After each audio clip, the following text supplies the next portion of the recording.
Three Lions presents Lipad para sa Pangarap Moments. We will witness another student who is now ready to spread her wings and fight for her dreams. Narito ngayon ang ating nooy aspiring international student na ngayon lilisan na sa Pilipinas upang tuparin ang kanyang mga pangarap. Si Lisel ay lilipad na patungong Canada at masasaksihan natin ngayon ang huling tapak niya sa minamahal nating bansang Pilipinas. The only impossible journey is that which you never leave. Living out of our comfort zone may seem so scary, but trust the process and have faith for it will all be worthy. Bagamat nakakatakot man sumubok ng mga bagong bagay sa ating buhay, hindi dapat manaig ang takot.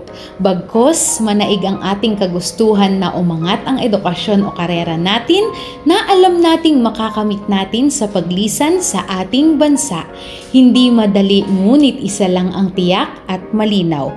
Ito ang success na makakamit mo, basta magtiwala ka lang at tibayan ang loob, Lisel.